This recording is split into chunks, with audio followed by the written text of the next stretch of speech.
penelitian dan ruang lingkup penelitian ilmiah. Saya langsung ke slide yang kedua aja ya. Oke, kita mulai ya. Kenapa orang selalu meneliti?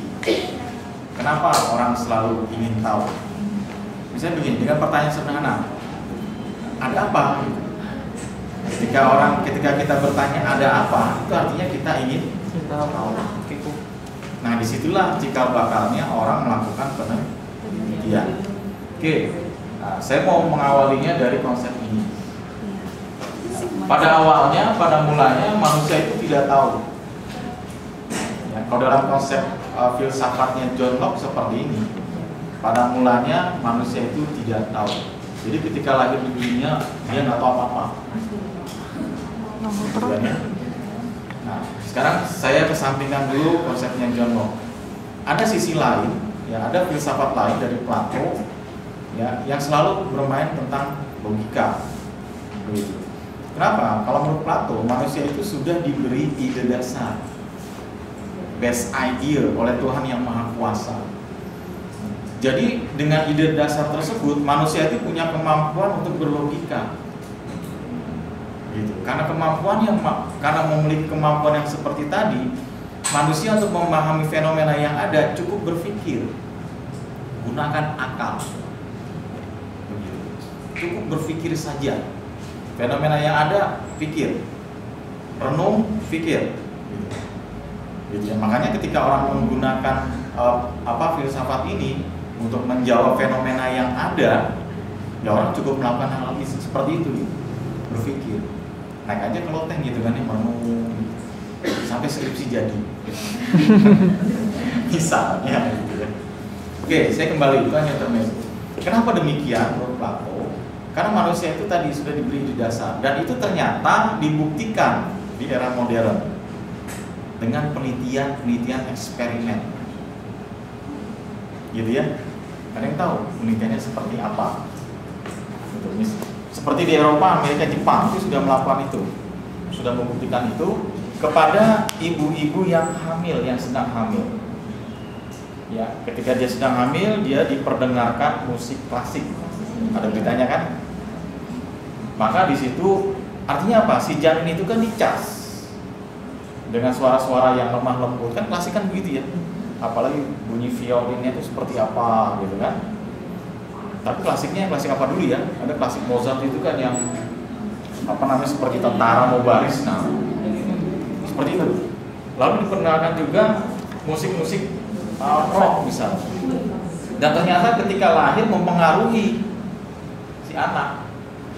Artinya apa? Ketika dia masih dikandungkan dia dicas, diberi informasi, gitu kan? Nah makanya saran saya kalau saudara sudah nikah, sudah jadi istri, mengandung gitu ya, hindari yang namanya stres, apalagi depresi. Nah yang laki-laki kalau punya istri, sayanglah dengan istrinya, sabarlah dalam 9 bulan 10 hari. Jangan buat istri kita itu depresi, stres aja nggak boleh. Senangkan hati dia, kan gitu ya. Gitu. Terus perut istri itu terus gitu. Ini bapakmu dulu. Jangan sampai dilahirkan kita. Pagi-pagi. Apa? Metode sukses. Iya. Kalau saya menganalogikan dengan konsepnya Plato tadi ya. Nah kira-kira seperti itu. Oke. Jadi karena demikian maka kita kadang-kadang kita tetap suka ingat sesuatu gitu kan, yang entah dari mana. Atau kadang-kadang kita melihat anak kecil kok nih ngerti aja sih gitu. Seperti itu kira-kira. Oke, tapi dalam konsep pengetahuan untuk mencapai penelitian yang ilmiah, kebenaran yang sifatnya ilmiah, ya untuk bidang ilmu komunikasi kita tidak pakai konsep tadi, tapi kita pakai konsep contoh tadi. Itu yang disebut dengan tadi prosesnya awal tidak tahu, kemudian mau tidak mau kita berusaha untuk mencari tahu, berusaha untuk tahu, siapapun begitu, gitu ya. Disinilah kita mulai berpikir yang namanya skeptis, gitu. Makanya kan ada istilah kita jangan langsung menjudge gitu ya, tanpa kita mencari tahu dulu, tanpa kita mencari bukti. Oke, kalau sudah begitu maka ya kita berusaha mencari bukti, akhirnya apa? Terpenuhilah pengetahuan kita tentang sesuatu tadi. Begitu. Terpenuhilah pengetahuan kita tentang sesuatu tadi. Nah, ini kita bisa peroleh dengan jalan macam-macam. Pengalaman bisa tidak menjadi pengetahuan kita? Ya bisa. Kalau saya tuh paling sering itu ya dari dulu ya, dari sekolah itu kalau kemana-mana sekeliling Jakarta sampai Jabodetabek itu senangnya tuh nyasar. Jadi pengalaman. Nah, ketika masuk ke daerah itu lagi jadi tahu. Jadi kalau nyasar tuh jangan panik, nikmatin aja gitu. Yang penting tangki bensin itu penuh gitu aja. Kalau nggak penuh kan bahaya ya, masuk hutan aja nggak ada pom bensin. Kira-kira seperti itu. Pengalaman bisa, logika ya tadi bisa logika, intuisi bisa, gitu ya. Karena anggapan-anggapan umum, ekspos fakto karena peristiwa. Misalnya kita lihat ada berita lumpur Sidoarjo ya. Lapindo Pak, bukan Sidoarjo. Lapindo Sidoarjo. Itu tergantung Metro TV atau TV One. Gitu ya, Lapindo dan Sidoarjo tergantung Metro TV, TV One lah gitu aja. Oke, ekspos fakto itu artinya karena sesuatu hal sehingga terjadi perubahan dalam masyarakat, misalnya bencana alam, gitu kan ya. Terjadi perubahan sosiologis tidak di sana terjadi, perubahan psikologis terjadi, perubahan antropologis terjadi, budaya itu berubah total, psikologis apa lagi, komunikasi terjadi. Tadinya ada hubungan kekerabatan yang sangat luar biasa, interaksi yang sangat luar biasa, tiba-tiba bubar kemana-mana. Yang satu mencari sana, terjadi perubahan-perubahan komunikasi kan. Otoritas tergantung pendapat penguasa misalnya. Siapa yang punya otoritas tentang satu hal? Ada kalanya kita percaya dengan seseorang karena dia misalnya jabat tinggi, nah, gitu ya. Wahyu atau kalau level kita ya ilham lah, gitu ya. Ketika waduh udah tinggal sebulan lagi nih proposal belum jadi gimana nih mau dikumpulkan nanti nggak ada nilainya untuk proposal, Pamora sudah nagih-nagih tanpa sengaja masuk ke toilet. Harus dong. Harus les doang. Oh iya, datang ini aja deh. Apa namanya, hubungan komunikasi atasan bawahan di perusahaan saya deh. Bisa aja. Tapi itu baru sebatas memperoleh pengetahuan. Kalau misalnya ini mau kita tingkatkan menjadi ilmiah, menjadi pengetahuan ilmiah, maka kita harus menggunakan pendekatan ilmiah. Pengalaman bisa nggak kita teliti? Bisa. Banyak kisah-kisah penemuan itu kan karena pengalaman ya, karena eksperimen yang gagal-gagal gitu. Dulu kalau masalah yang Archimedes itu kan ya, dia teriak Eureka gitu ya, makanya lah itu teori Archimedes ya. Dia teriak Eureka itu karena pusing gitu. Bagaimana caranya benda yang begitu beratnya bisa ngambang di air, atau memindahkan air dari tempat rendah ke tempat tinggi kan gitu. Ketika dia nyemplung, berusaha payah mencari caranya nggak ketemu, nyemplung ke bathtub, mengurangi semua itu air di bathtub. Dia teriak, Eureka. Kan dari pengalaman. Yang menemukan bohlam siapa? James Watt ya. Berapa ratus bohlam yang sudah gagal? Bukan Edison, bukan Thomas Alva Edison. Oh, sorry, Thomas Alva Edison. Bukan James Watt ya. Thomas Alva Edison. Akhirnya apa? Penemu kita listrik. bisa terang sekarang. Bukan. Gitu. Padahal dia pengalamannya luar biasa. Gitu. Jadi pengalaman. Jadi bagaimana caranya itu tadi? Gunakanlah pendekatan ilmiah. Pendekatan ilmiah itu artinya apa? Menggunakan prosedur. Ada caranya, ada tekniknya. Eksperimen berkali-kali gagal, ya berarti dari pengalaman yang gagal itu dicari cara yang lain kan? Dicari prosedur-prosedur yang lain. Terus semuanya. Termasuk yang ilham tadi, tiba-tiba kita di toilet langsung twing gitu nggak apa-apa, sebagai ide itu boleh, gunakan itu sebagai ide awal. Berikutnya langsung kita buktikan dengan pendekatan ilmiah. Oke, paham sampai sini ya? Nah, pendekatan ilmiah itu bagaimana caranya nih?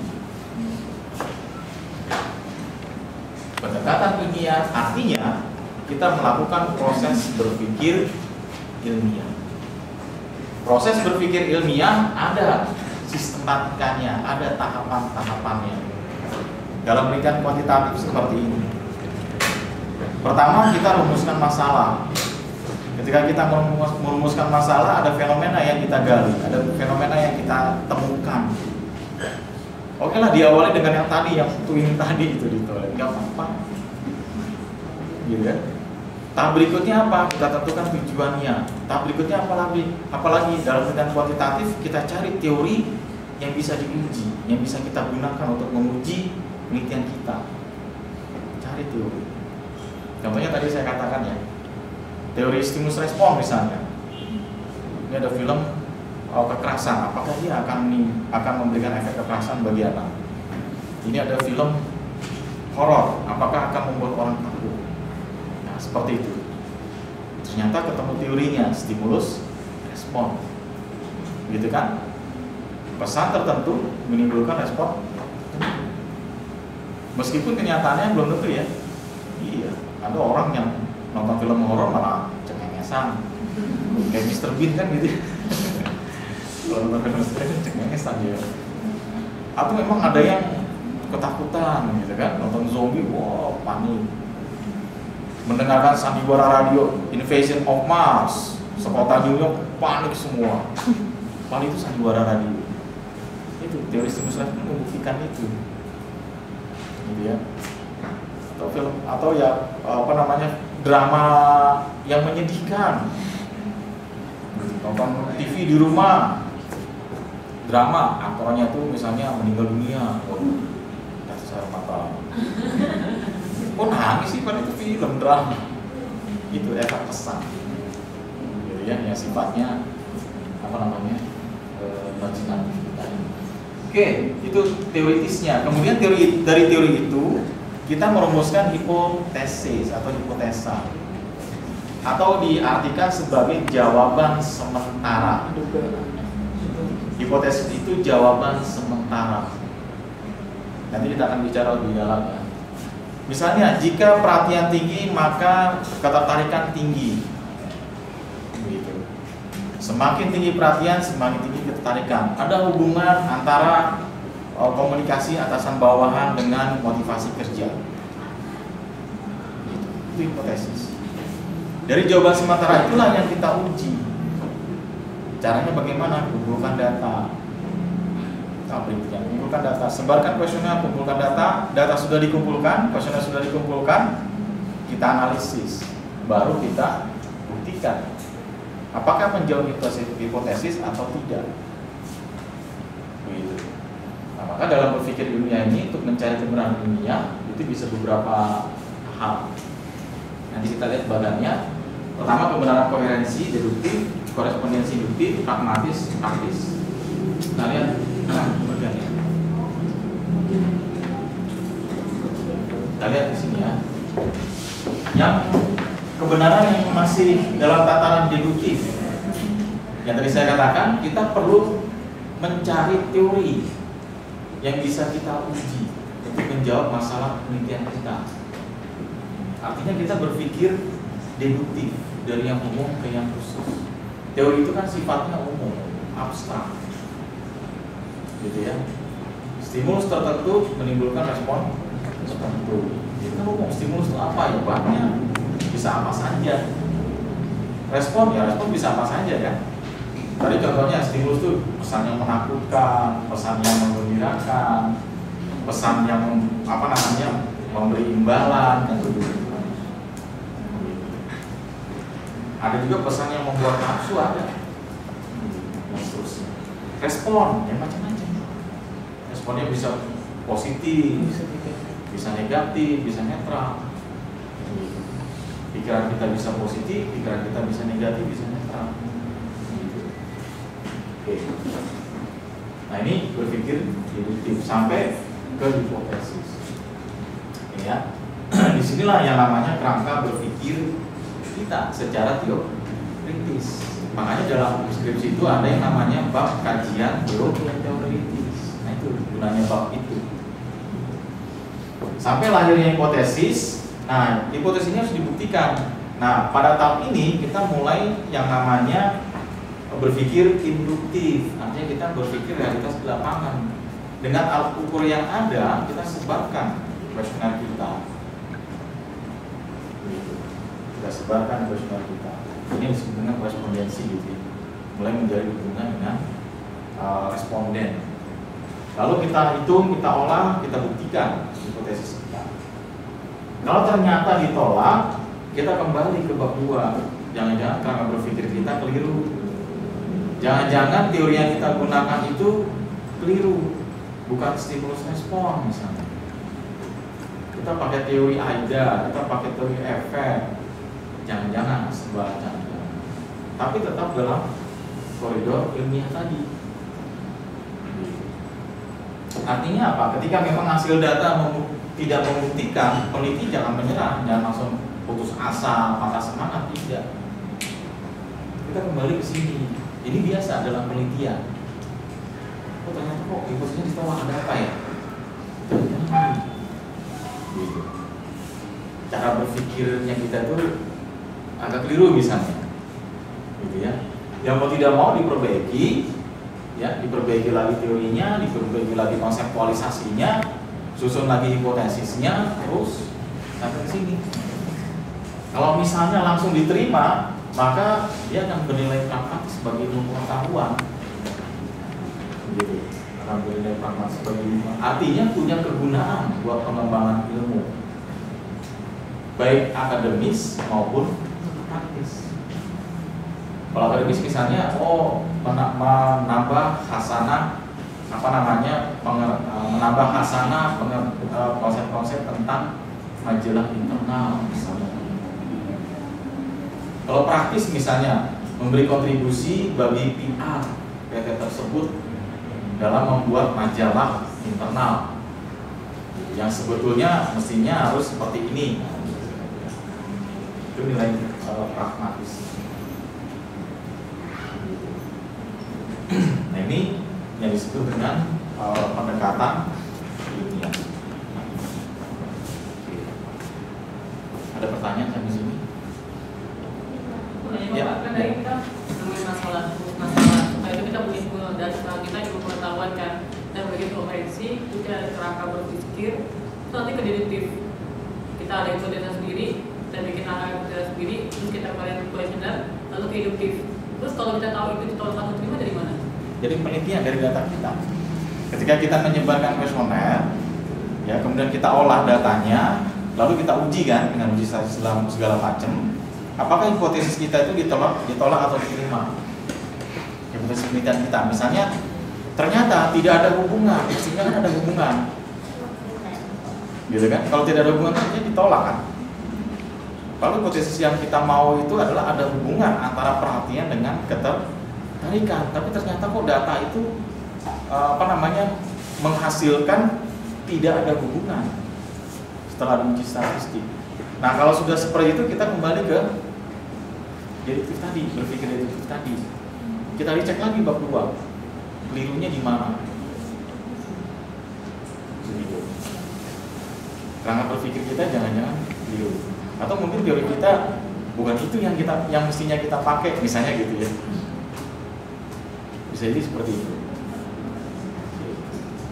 Jadi kembali lagi, ya berarti disusun ulang lagi, penelitian ulang lagi. Seperti itu. Cuma memang dalam tahapan penelitian kuantitatif ya, supaya tidak terjadi kekeliruan yang fatal seperti ini ya, kuesioner kita itu harus diuji dulu supaya tidak terjadi kekeliruan yang fatal ya, supaya tidak terjadi seperti ini. Dalam tahap ini ya, sebelum kita ke lapangan, kuesioner itu diuji. Instrumen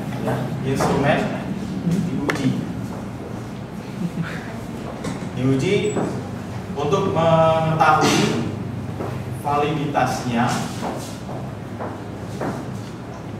dan reliabilitas. Untuk mengetahui validitas dan reliabilitas. Validitas itu artinya apakah instrumen kita itu sesuai dengan konsep-konsep yang kita gunakan. Apakah rujukan teorinya benar untuk mengukur valid atau tidaknya. Kalau reliabilitas, apakah instrumen kita itu kalau diuji berkali-kali hasilnya sama. Kalau ternyata ini semua instrumen kita itu valid dan reliable, maka instrumen kita itu baru boleh kita bawa ke lapangan Validitas tadi apa? untuk membuktikan hipotesis. Gitu ya, itu untuk menghindari yang seperti ini. Oke. Nah, melalui uji validitas dan reliabilitas, kita bisa yakin, instrumen kita itu bisa kita pakai. Kita coba dicontohkan bagaimana cara menguji, misalkan tadi kuesioner apa dengan validitas dan reliabilitas. Belum sampai sana materinya. Belum. Nanti lah ya pelan-pelan. Belum sampai sana. Ini masih awal gitu. Ini masih awal. Saya mau nanya, itu mengenai soal pragmatis. Itu kan artinya pada saat hipotesa kita itu udah dibuktikan, udah ada pembuktiannya dan diterima, berarti sifat ilmu pengetahuan itu sendiri harus bersifat pragmatis kan? Bukan, artinya sertifikat kita itu memang membuktikan. Iya. Punya kegunaan bagi ilmu Banyak orang. pengetahuan. Nah, ini cuman yang pertanyaan saya di situ kan ditekankan berarti pragmatis. Yang saya tahu kan pragmatis itu salah satu aliran filsafat ya Pak ya, mengenai bahwa apa yang benar, apa yang kita yakini benar. Jadi sifatnya itu dia subjektif kan, bukan objektif. Yang saya tahu loh Pak, yang saya pernah baca. Jadi di sini sih saya cuma pengen mastiin aja ya Pak. Jadi artinya ketika kita melakukan metode penelitian itu walaupun kita sudah melakukan banyak rujukan teori, semuanya berujung kepada apa yang menurut asumsi, bukan asumsi ya, maksudnya apa yang berdasarkan pengamatan kita gitu. Karena kalau kita menyangkutnya sifat pragmatis itu kan berarti kita melihat itu berdasarkan kacamata kita gitu loh Pak. Ya, artinya begini bahwa nanti akan ada prinsip-prinsip karakteristik pengetahuan ilmiah, gitu ya. Kenapa pragmatis di sini? Itu maksudnya mempunyai nilai guna. Oh, hanya sebatas. Iya, penelitian kita itu punya nilai guna. Jadi kalau saudara nanti skripsi saudara itu harus punya nilai guna buat masyarakat. Bermanfaat atau enggaknya? Enggak, soalnya saya agak bingung Pak, jujur aja kalau dikaitkan antara pragmatis sama tadi instrumennya harus diuji coba melalui validitas dan apa tadi Reliabilitas. Nah, kalau dia bersifat pragmatis berarti kan artinya itu menyangkut sifat individu itu sendiri gitu loh. Maksudnya pada saat ada sesuatu hal, setiap orang kan punya konsep masing-masing tentang hal tersebut. Berarti kan kita bisa saja metode kita yang kita sudah teliti tidak sama dengan orang yang meneliti hal tersebut. Berarti kan itu namanya tidak valid Pak. Walaupun maksud validitasnya dipertanyakan berarti kan. Sedangkan kalau yang satu penelitian yang benar kan harus valid kan, berarti beberapa orang yang melakukan penelitian itu berarti sama semua hasilnya. Nah kalau yang tahapan tadi saya katakan, untuk menghindari sampai ditolak, gitu ya. Itu memang ada satu tahap sebelum instrumen kita pakai ke lapangan harus kita uji dulu. Iya. Nah, uji itu namanya uji validitas dan reliabilitas. Uji validitas itu artinya uji kesahihan. Apakah indikator dalam kuesioner kita itu sudah merujuk kepada konseptualisasi yang kita susun. Konseptualisasi atau operasionalisasi konsep itu apakah sudah berlandaskan kepada konseptualisasi yang di bab 2 yang di kajian teoritis maksud saya. Iya. Apakah itu pun sudah berlandaskan kepada teori yang relevan. Nah, rujukannya ke situ. Itu secara validitas. Kalau misalnya ternyata hasil ujinya sahih, artinya instrumen kita itu bisa dipakai untuk lapangan. Lalu yang berikutnya adalah harus kita sandingkan juga dengan uji reliabilitas. Artinya apakah instrumen kita itu bisa digunakan berkali-kali oleh siapapun, begitu? Atau kita uji sekali, 2 kali, 3 kali hasilnya sama. Nah, maka oleh karena itu dalam prinsip kuantitatif instrumen kita itu dianggap reliable. Jadi satu, instrumen kita sudah valid karena merujuk kepada konsep yang ada. Yang kedua, reliabilitas artinya instrumen kita itu memang bisa diuji berkali-kali, bisa dipakai berkali-kali dengan hasil yang sama. Kalau sudah begitu maka dianggap instrumen kita itu tidak diragukan. Kita bisa pakai ke lapangan untuk membuktikan hipotesis tadi. Ketika kita sebarkan ke lapangan, ya, lalu kita kumpulkan lagi, kita olah datanya, kesimpulannya apa, apakah menjawab hipotesis atau tidak. Ketika menjawab hipotesis, hasilnya apa? Nah, hasilnya tersebut harus memiliki nilai praktis. Gitu. Makanya dalam penelitian, ya, dalam penelitian itu hasil penelitian itu tidak boleh disimpan sendiri oleh peneliti. Hasil penelitian itu harus dipublikasi. Hasil penelitian itu harus punya kegunaan bagi masyarakat. Kalau skripsi misalnya, kalau saudara penelitian skripsi di kantor sendiri misalnya, itu artinya punya kegunaan buat perusahaan. Maksudnya seperti itu, maksud masyarakatnya. Jadi punya nilai pragmatis di situ. Begitu ya. Nah, kalau secara akademik apa? Misalnya tadi mengembangkan konsep-konsep PR yang ada dikembangkan lagi, diperkuat lagi, atau menambah wawasan atau khasana teori-teori komunikasi misalnya, atau memperkuat teori komunikasi yang ada. Gitu. Artinya dari teori yang kita pakai ternyata memang membuktikan hal yang sama. Jadi artinya teori itu masih bisa dipakai sampai sekarang. Gitu ya. Nah, dalam penelitian kualitatif sendiri ada yang disebut dengan generalisasi. Artinya penelitian itu bisa digeneralisasikan. Gitu. Nah, kemudian untuk pembuktian berikutnya adalah kalau misalnya kita pakai lagi instrumennya dia, maka hasilnya pasti akan sama. Misalnya, saudara mau pakai instrumen yang sudah pernah dilakukan oleh orang lain, silakan, hasilnya akan sama. Kalau ternyata hasilnya berbeda, pasti ada yang salah. Gitu. Itu kuantitatif. Tapi bukannya pengetahuan itu berkembang ya Pak? Jadi kalau suatu hari mungkin ada kesalahan, mungkin karena emang sebetulnya bukan kesalahan. Iya, tapi mungkin. Misalnya begini, saya ambil contoh teori. Sekarang misalnya begini, kenapa teori usis dan gratifikasi itu lahir? Ada yang tahu sejarahnya? Itu komunikasi Sebelum maaf ya, peneliti tentang itu, semua teori komunikasi itu selalu berangkat dari yang namanya kekuatan komponen komunikasi. Kekuatan komponen komunikasi itu ada di unsur mana? Komunikator, pesan, media. Teori komunikasi selalu dari situ berangkat. Bicara tentang komunikator, kredibilitas, daya tarik, gitu kan ya, kekuasaan, budaya segala macam.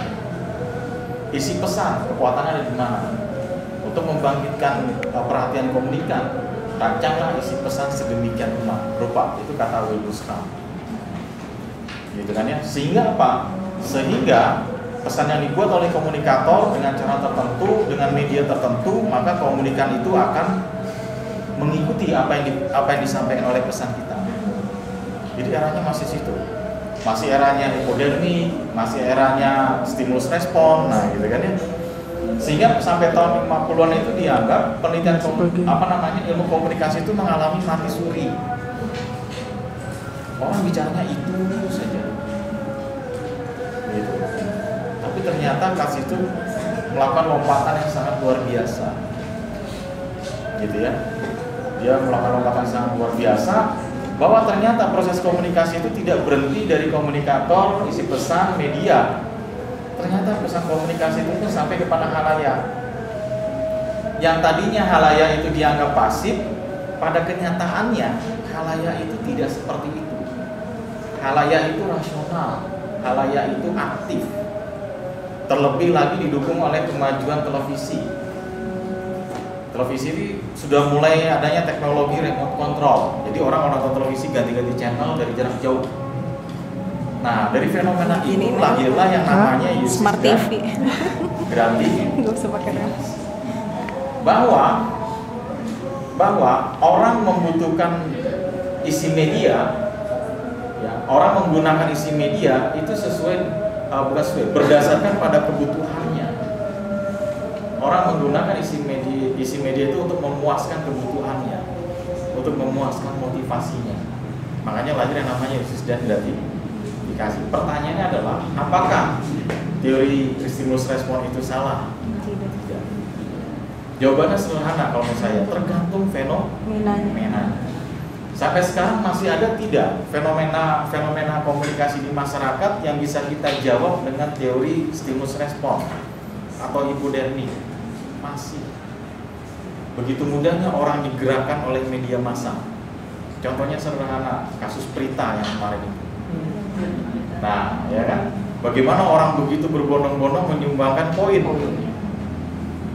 Padahal kalau dalam konsepnya usage dan gratifikasi kan enggak juga gitu. Artinya orang begitu terpengaruh dengan pesan itu. Cuma hanya dilihat pesannya seperti apa, medianya harus bagaimana, berapa kali intensitasnya, berapa kali frekuensinya, gitu. Nah, seperti itu ya. Artinya perkembangan teori ini atau temuan-temuan penelitian ini ya belum tentu menyalahkan yang sebelumnya, belum tentu. Jawabannya cuma satu kalau menurut saya. Fenomena komunikasinya apa itu aja. Gitu ya. Jadi seperti tadi. Mungkin penelitian sekarang, penelitian saudara sekarang itu misalnya berbeda dengan penelitian sebelumnya, bisa jadi. Karena mungkin fenomenanya sudah beda kan. Bisa jadi. Gitu. Era sekarang ya sudah pasti berbeda. Misalnya begini, dulu waktu saya masih kuliah S1 sampai tahun 90-an itu penelitian tentang organisasi itu sifatnya masih kualitatif ya, karena ukurannya itu masih belum jelas. Masih kualitatif.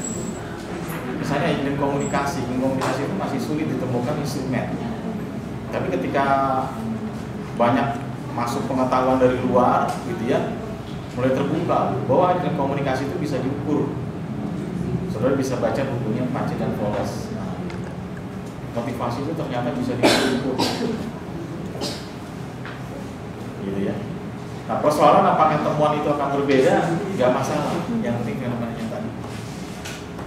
Gitu ya. Oke. Nah, kembali ke proses ini, yang penting adalah bagaimana temuan kita itu memang berguna buat masyarakat, buat praktisnya. Tapi sebenarnya nggak ada yang namanya anomali ya, Pak. Nggak ada ya. Anomali itu cuma cuaca kali ya. Salah dong peneliti kalau nyebutnya ada anomali gitu. Karena kan mungkin dia belum menemukan teorinya aja dari fenomena. Kalau menurut saya begitu. Kalau memang ada yang berpikiran berbeda ya nggak apa-apa. Dan memang ilmu komunikasi itu termasuk karena dari ilmu sosial artinya berkembang terus. Karena pernah berhenti. Saya nggak tahu sampai kapan terus. Berkembang terus. Memang ada juga yang mengatakan, kolega saya mengatakan, teori hipodermik sudah tidak berlaku lagi dalam penelitian komunikasi. Kalau saya katakan fenomena ini seperti apa? Mungkin memang tidak cocok dengan fenomena itu, teori itu. Tapi dengan fenomena yang lain mungkin saja cocok. Dalam subjek gitu ya. Karena dikatakan itu teori jadul segala macam. Toh banyak buku-buku yang bernilai kualitas tinggi ilmiah itu menggunakan teori-teori kuno malah. Kalau saudara mau meneliti tentang komunikasi ya, disertasi itu kebanyakan mengambil konsepnya siapa namanya itu yang tentang retorika. Plato juga bicara tentang retorika. Teori berbicara di depan umum. Itu dipakai sebagai sebelum juga. Plato itu abad berapa? Sebelum Masehi, tapi masih dipakai pendapatnya dia. Gitu ya. Tapi itulah namanya ilmuwan ya. Orang kadang-kadang seperti itu. Tapi kalau selama berkaitan dengan sains ya kita harus berpikir skeptik aja. Artinya kita harus cari tahu dulu. Kita harus cari tahu. Percaya. Ya, jangan gampang percaya. Gitu. Kalau nggak mau percaya, artinya kita cuma follower aja gitu ya, ikut. Ya. Nggak ada yang following. Kita harus Twitter buktikan. Itu dalam apa namanya penelitian ini. Oke, berikutnya apa ya? Nah, jadi karakteristik penelitian ilmiah kuantitatif dapat diulang kembali dengan hasil yang sama. Terdapat sistem yang self-sealing yang menghindarkan peneliti dari pengambilan keputusan yang salah. Apa namanya, kayak pekat gitu. Ya. Karena kita harus objektif nanti, bersifat order. Order itu artinya teratur. Penelitian ilmiah itu harus teratur. Teratur itu mengambil prinsip hukum alam ya, bumi mengitari matahari kan teratur gitu. Sampai kapan sih? Ya kita nggak pernah tahu. Umur bumi sekarang itu udah 5 miliar ya. Iya. Sampai sekarang katanya masih begitu. Dari 0 tahun sampai sekarang. Sekarang udah 5 miliar. Nah gitu ya, itu order namanya. Jadi penelitian kita pun harus bersifat itu. Kalau misalnya hasil penelitian kita memang teratur, artinya kita lakukan dengan cara berpikir yang tadi, yang buntut tadi, itu artinya penelitian kita itu dikatakan ilmiah. Determinisme sebab akibat. Sebab akibat. Segala sesuatu pasti ada penyebab.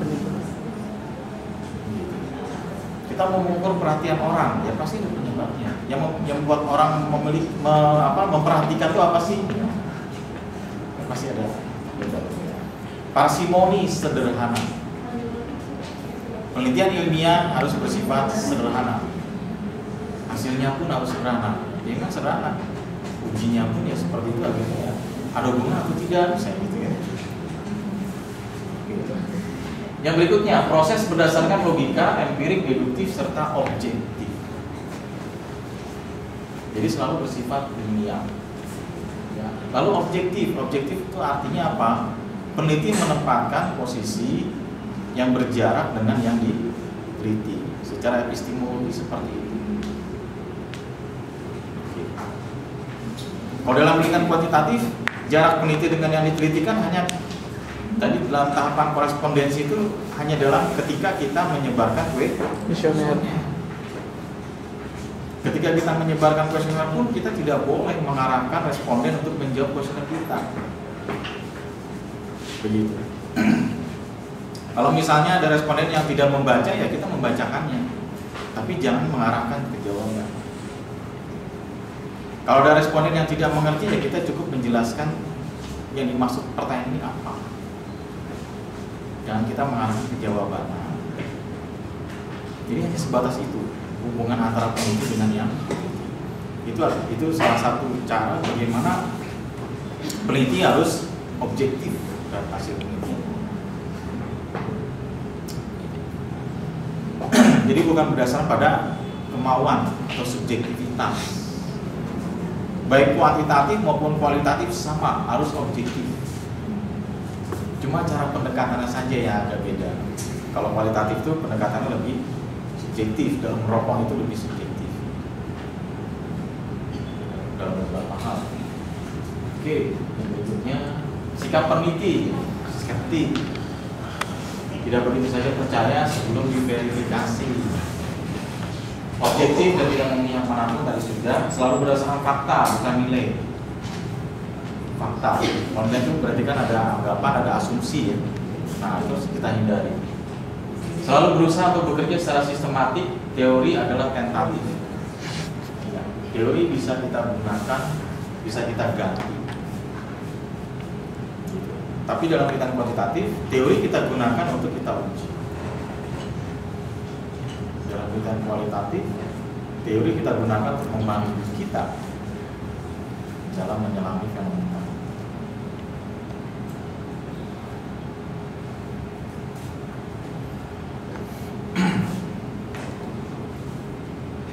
Oke, saya ambil contoh. Saya mau sini sedikit.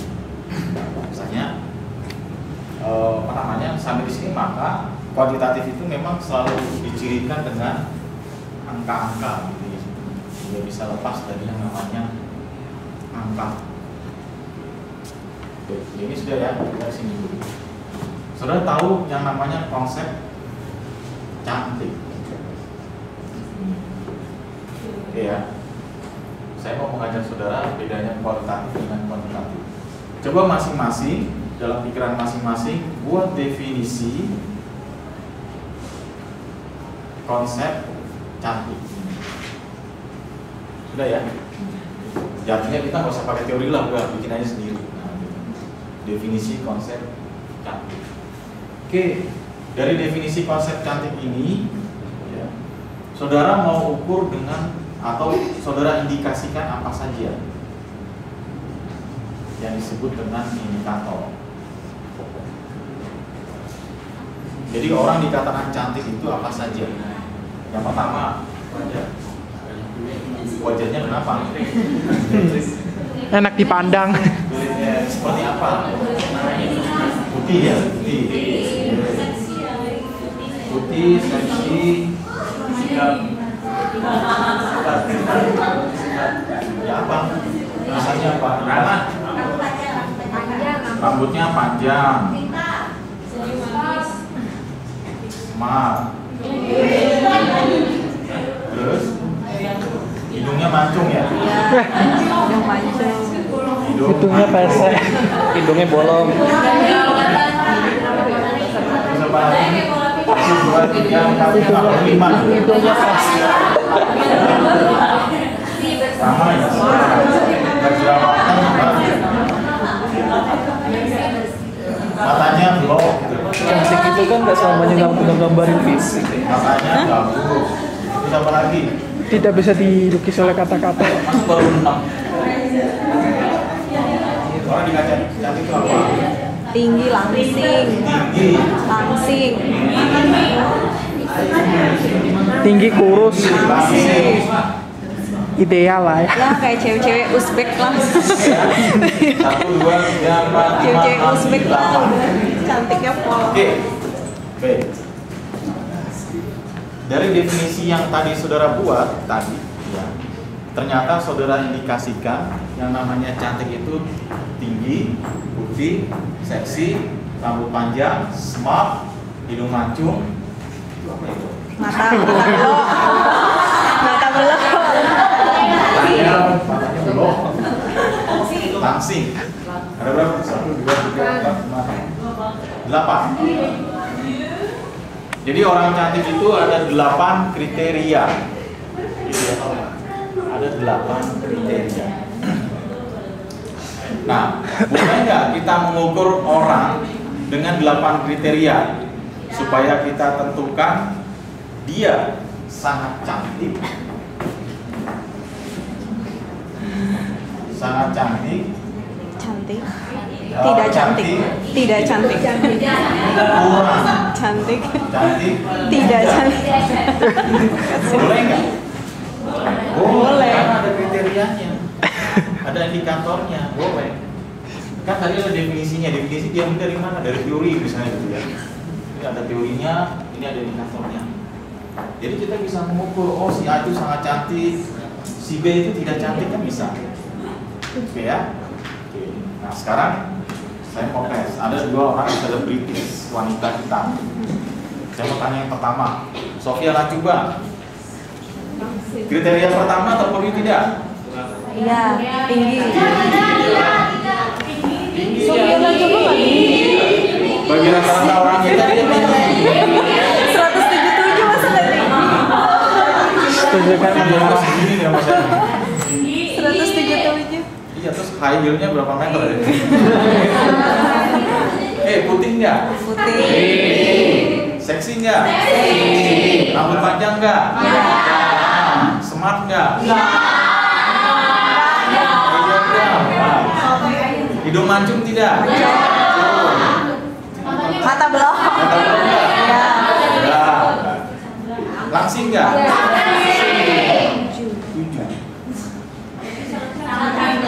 Iya. Katakanlah sangat cantik itu 7 sampai 8. Yang ini 5 sampai 6. Yang ini 3 sampai 4. Yang ini 0 sampai 2. Lu Kevin masuk yang mana, Vin? Apa? Iyalah masih cantik. Jadi Sophia Latjuba itu sangat Oke, jadi Sophia Latjuba itu sangat. Nah, sekarang selebritis yang kedua nih. Oma Swati. Boleh dong kan? Oke, tinggi tidak? Tinggi. Rata-rata orang kita Tinggi itu bibir. tinggi. Yang salah loh, rata-rata orang kita ini termasuk tinggi. Putih enggak?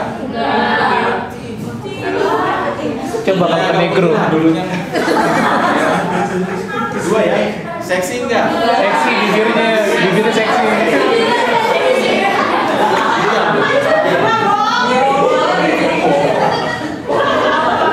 Rambut panjang enggak?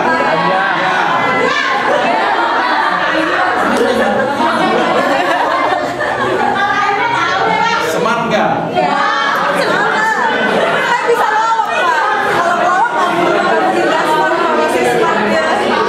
Smart kan?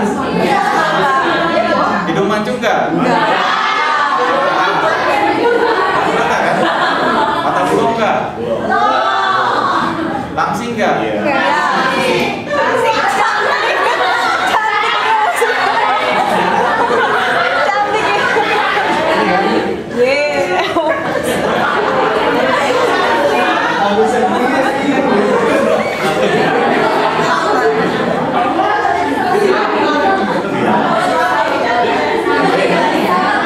Oke, kita lanjutkan lagi.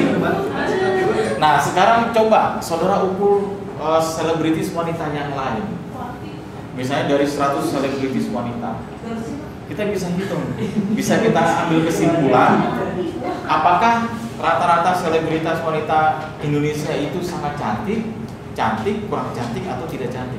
Jawabannya Sangat cantik kayaknya gitu sekarang. tapi rata-rata kan bisa kita buat Iya, kriteria TV seperti itu. cakep-cakep banget. Nah, artinya apa? Kalau ternyata kita temukan kesimpulan bahwa rata-rata selebritis wanita Indonesia itu sangat cantik. Gitu. Ukurannya apa? 7-8 kriteria angka. Artinya kalau satu konsep itu kita angka-angkakan, maka kita penelitiannya kuantitatif. Gitu. Oke, nah ternyata ada fenomena lain yang kita temukan. Ada orang yang sangat cantik, selebritis dia sangat cantik, ideal, memenuhi 8 kriteria. Tapi ternyata perilakunya kurang baik segala macam. Kan gitu ya. Tapi ada juga selebritis yang biasa-biasa saja tampangnya, tapi perilakunya sangat luar biasa. Itu fenomena lain yang ternyata tidak bisa diukur dengan kriteria ini, kan gitu. Jadi caranya bagaimana kita melihatnya? Kita melihatnya dari sisi dibalik ini. Kalau misalnya kita melihat berdasarkan pada konsep-konsep yang demikian, maka pendekatan penelitian itu jangan kuantitatif, kualitatif.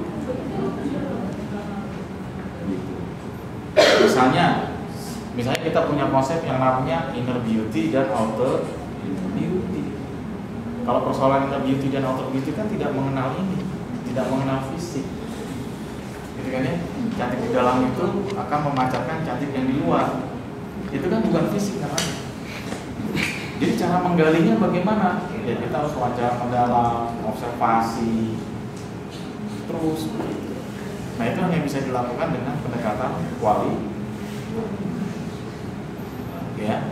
Nah jadi sampai sini saya mengajak saudara, kalau saudara masih melihat sesuatu berdasarkan pada ukuran-ukuran angka, kriteria-kriteria seperti ini, ya sebaiknya penelitian saudara kuantitatif.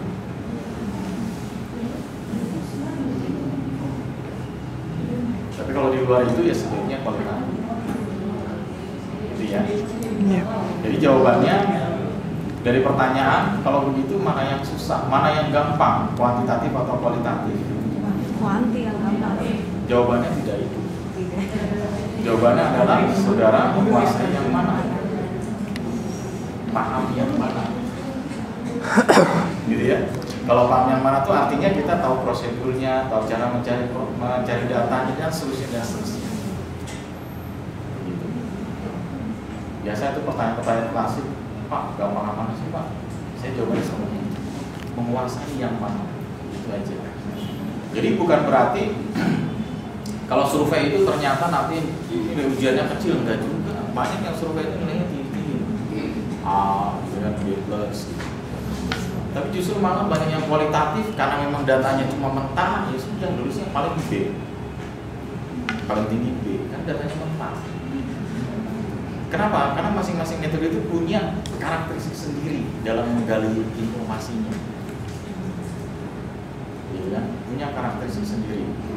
Peneliti itu akan berpengalaman sendiri. Survei pun kadang-kala sulitnya setengah mati. Ketika kita menemui responnya sudah janjian berkali-kali batal, dan tidak mungkin diwakili oleh responden yang lain karena dia sudah terpilih kan sebagai responden. Gitu. Nah itulah beberapa risiko-risiko penelitian. Demikian juga dalam penelitian kualitatif. Sudah berkali-kali janjian pun batal terus untuk wawancara mendalam. Oh iya, wawancara. Susah mendekati narasumber, malah penting. Nah itu dialami ya oleh banyak mahasiswa. Dengan saya termasuk saya sendiri pun mengalami hal yang demikian ketika penelitian. Tapi itulah namanya seni penelitian, gitu ya, tantangan gitu. Resiko yang harus dihadapi oleh peneliti. Yang penting selama kita paham dengan prosedurnya, dengan caranya, gampang itu aja.